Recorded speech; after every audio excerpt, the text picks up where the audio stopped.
Times are England's rainforests. Whilst peat bogs store billions of tons of carbon, and England boasts nearly all of the world's remaining chalk streams, the implication that they're our version of the rainforests is odd.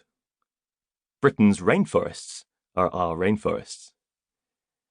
Yet, as I got used to the idea, it became obvious to me that rainforests belong here. As a country, we're stereotypically obsessed by our rainy weather. How very British, then, to have rainforests. And, as I was to later discover, half-forgotten memories of our rainforests are woven into our myths and legends, and feature fleetingly in poetry and prose from some of our greatest writers. But why, I began to wonder, have we managed to so comprehensively excise Britain's rainforests from our cultural memory? Why are even environmentalists unaware of their existence? Why was it a surprise to me to find rainforests here, when this should have been something I was taught in school? Ellis's map of the British rainforest zone describes a damp arc stretching across the west of the country. It's at its most expansive on the wet west coast of Scotland, flows down through the Lake District and parts of the Pennines, washes across Wales's uplands from Snowdonia to the Brecon Beacons, and soaks parts of the West Country, particularly Exmoor, Bodmin Moor and Dartmoor. I was lucky enough to have moved by chance to a part of the West Country that abounded in these rainforest fragments, and I quickly fell in love with them. My partner Louisa and I began making frequent visits to them whenever travel conditions would allow. They became our escape during the coronavirus lockdowns of 2020 and 2021. It's hard to appreciate the awe and beauty of a temperate rainforest without visiting one yourself. Their rarity and remoteness means most people in Britain have probably never seen one. So let me take you on a journey into one of Britain's lost, forgotten rainforests.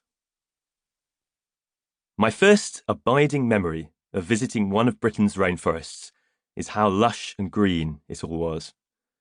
All woods are green in summer, of course, but our rainforests are green all year round due to the plethora of mosses and lichens clinging to their branches.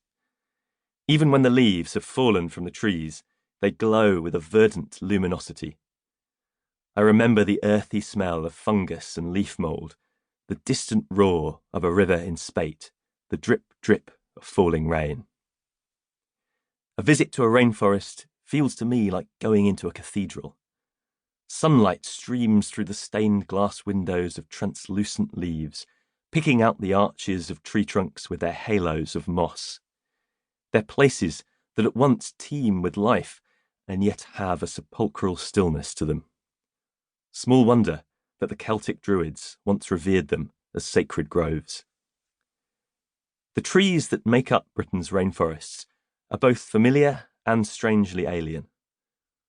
The mainstay of our wet Atlantic woods are oak trees, yet they're quite unlike the tall, straight oaks of lowland England, so prized by the British Navy in centuries past for supplying it with sturdy timbers for shipbuilding. By contrast, our rainforest oaks tend to be stunted and small, windblown and gnarled, hunched low to the ground to withstand the Atlantic gales, their roots clutching at the thin upland soils. The limbs of these magical trees are often bent and contorted into outlandish shapes. In their winding trunks, 1,000 imaginary faces glower, their twisted branches the stuff of fairy tales. Out of their boughs have sprung legends of ghostly hounds and horned hunters, green men and pixies.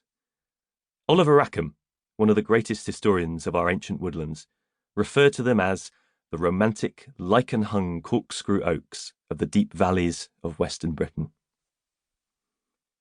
Many of the oaks in our rainforests are sessile oaks, Quercus petrea. The Latin name petrea means of rocky places, which describes well the boulder-strewn hillsides and steep-sided gorges where many of our rainforest fragments still cling on. Even where our rainforests are composed of the more common English oak, Quercus robur, few ever reach the height that would make them of interest to foresters. Yet whilst this may have saved them from the axe in times past, during the 20th century it meant many were cleared to make way.